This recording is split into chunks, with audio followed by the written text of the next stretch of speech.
ஒரு வயசான பொண்ணு பேங்க்ல போய் 500 ரூபாய் பணம் எடுக்க போனாங்க. கவுண்டர்ல உட்கார்ந்திருந்த ஆள்கிட்ட வித்ட்ராயல் ஸ்லிப்ப கொடுத்தாங்க. உடனே கவுண்டர்ல உட்கார்ந்திருந்த ஆள் 5000 ரூபாய்க்கு குறைவா எடுக்கணும்னா நீங்க ஏடிஎம்ல போய் எடுங்கன்னு சொன்னாரு.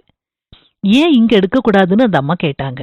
அதுக்கு அவர் எரிச்சலோட, ரூல்ஸ் அப்படித்தான் இருக்குது, வேற ஒண்ணும் இல்லாட்டி நீங்க நகருங்க, உங்க பின்னாடி பெரிய கியூ இருக்குதுன்னு சொல்லிட்டு அந்த வித்ட்ராயல் ஸ்லிப்ப அந்த அம்மா கையில கொடுத்தாரு. கொஞ்ச நேரம் அந்த அம்மா அமைதியா இருந்துட்டு அந்த ஆளை பார்த்து, என்கிட்ட பேங்க்ல உள்ள பணத்தை எல்லாம் எடுத்து கொடுங்கன்னு சொன்னாங்க. உடனே அவர் அவங்களோட அக்கவுண்ட் பேலன்ஸ பார்த்தாரு.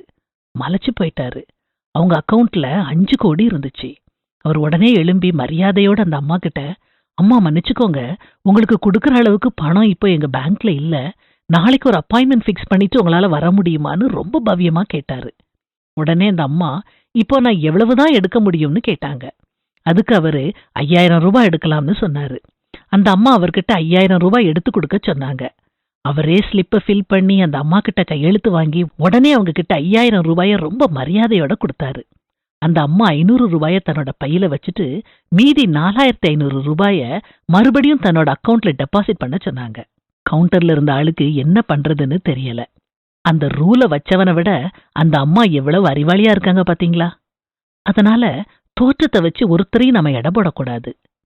ஏழைங்கிறதுனால அலட்சியப்படுத்தவும் வேண்டாம், பணக்காரங்கிறதுனால தூக்கி வச்சு கொண்டாடவும் வேண்டாம். இத பத்தி பைபிள் என்ன சொல்லுது தெரியுமா? நீங்களோ ஏழைகளை அவமதிக்கிறீர்கள். நீங்கள் ஆள் பார்த்து செயல்பட்டால் நீங்கள் செய்வது பாவம். நீங்கள் குற்றவாளிகள் என அச்சட்டமே உங்களுக்கு தீர்ப்பளிக்கும்.